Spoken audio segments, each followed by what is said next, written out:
बातमी नाशिकमधून येते। त्र्यंबकेश्वरमध्ये अनेक पुरोहितांच्या घरी आयकराच्या धाडी पडलेल्या आहेत आणि 2 पुरोहितांकडे मोठ्या प्रमाणावरती काळ्या पैशाच्या आरोपानंतर धाडी सुरू झालेल्या आहेत। गेले 2 दिवस ही कारवाई सुरू आहे। सागर वैद्य आपल्याबरोबर आहे। सागर, पुरोहितांकडे ही धाड पडतीये, काय कारवाई सुरू आहे? प्राजक्ता, खरं तर त्र्यंबकेश्वरचे जे पुरोहित आहे हे व्हीआयपी पुरोहित मानले जातात। देशभरातले सगळे व्हीआयपी मोठी लोक जी आहेत ती नारायण नागबळे आणि इतर सर्व धार्मिक विधींकरता त्र्यंबकेश्वरमध्ये नित्याने येत असतात। आणि विशेष म्हणजे इथे कुठेही तुम्हाला ई पेमेंट किंवा चेकद्वारे पेमेंट करण्याची सोय नसते। संपूर्ण ट्रान्झॅक्शन जे आहे हे कॅशवर होत असतात आणि लाखो करोडो रुपयाचा इथला रोजचा टर्नओव्हर आहे असं अंदाज मानला जातो।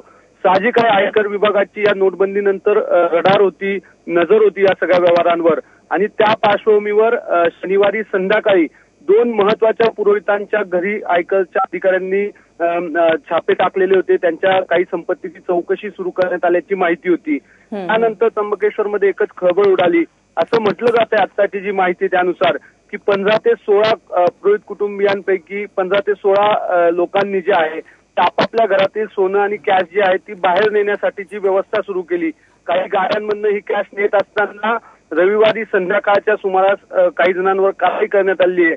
आता त्यांच्याकडनं या संपत्तीचे सोर्स विचारले जात आहे, चौकशी सुरू आहे आणि संपूर्ण आयकर विभाग जे आहे त्यांच्या जवळजवळ 10 ते 15 गाड्या सध्या त्र्यंबकेश्वरमध्ये तळ ठोकून आहे।